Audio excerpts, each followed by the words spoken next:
Hi, I'm Rick McInnes-Ray, sitting in for Carol Off. Good evening. I'm Chris Howden, sitting in for Jeff Douglas. This is As It Happens.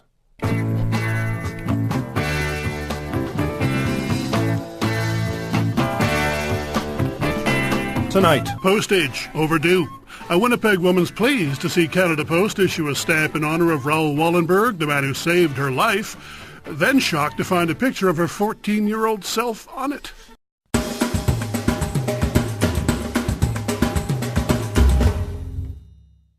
It's a new postage stamp to commemorate a wartime hero. But for a Winnipeg woman, seeing her image on that stamp was a bit of a shock. In 1945, Judith Kopstein was 14 and living with her family in Nazi-occupied Hungary. And she, and tens of thousands of others, was saved from the concentration camps by the efforts of one man. That man was Raoul Wallenberg, a Swedish diplomat who managed to extend the protection of Swedish citizenship to as many Jewish Hungarians as he could. He designed a special Swedish passport called the Shutz-Pass that protected the carrier from deportation. Well, to commemorate him, Canada Post has issued a stamp in his honor. Today, Judith Kopstein, now known as Judith Weitzman, still keeps her Shutz-Pass safe. And an image of that pass, with her photo on it, is what appears on the new Canada Post stamps. Ms. Weitzman, what did you think when you found out it was your Shutz-Pass on this stamp? Well, I was amazed and I was shocked. I couldn't believe it first.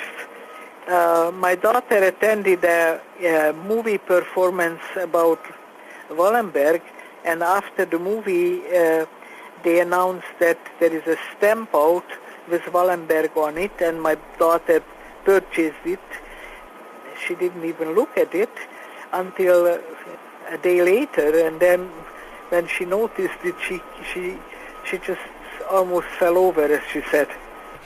What kind of memories did it bring back when you heard about it, when you saw it? Well, it brought back a lot of memories.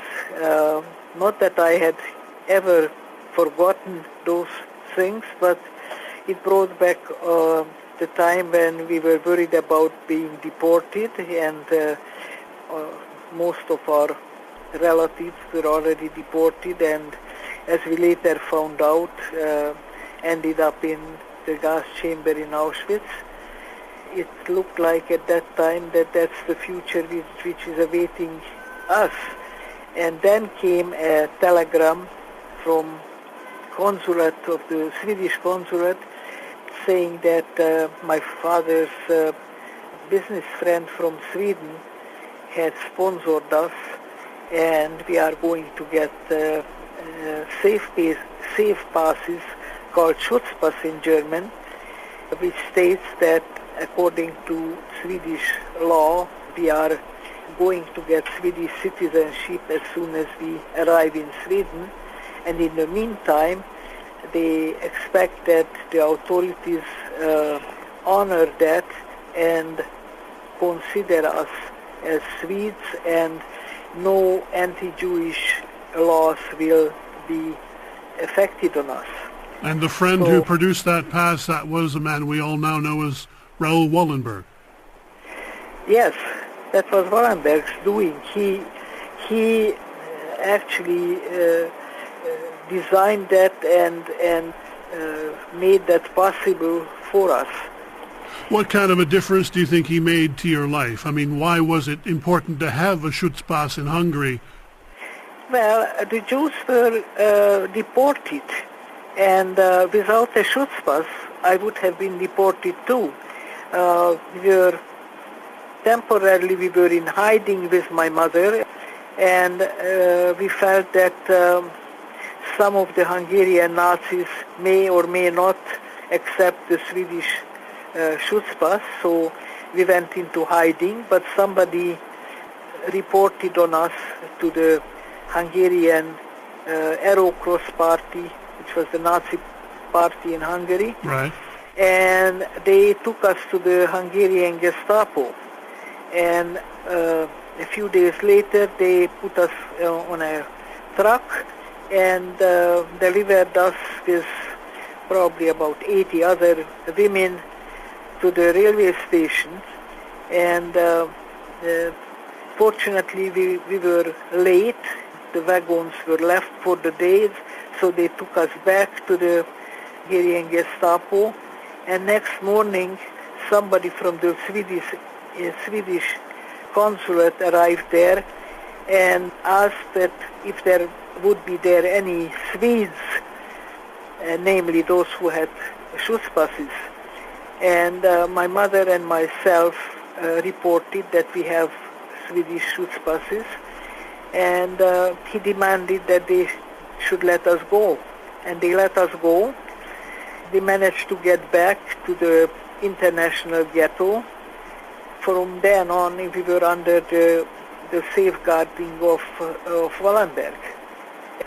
Where is your Shutz-Pass now, and how do you think Canada Post managed to end up with a copy of it on the stamp? Well, my original Shutz-Pass is in my safety deposit box in Winnipeg, and it's only taken out when I am going to give a Holocaust lecture, which I have done for many, many years. I go to schools and talk about the Second World War and how somebody was able to somehow survive. How the post office got hold of it, I don't know the exact story. My daughter phoned the post office and tried to get information regarding this, and all they were able to tell her that they got the image from an image company. Really? So they didn't bother to get in touch with you. Are you okay with that? Well, it would have been difficult, as only my maiden name is on. And how would they have known that's even a Shutz-Pass of a now Canadian person? Ms. Weitzman, it's a pleasure talking to you. Thank you for telling me the story. You're welcome. Judith Weitzman grew up in Nazi-occupied Hungary, and she recently found out her image appears on a new Canada Post stamp, along with Swedish wartime diplomat Raoul Wallenberg. She now lives in Winnipeg.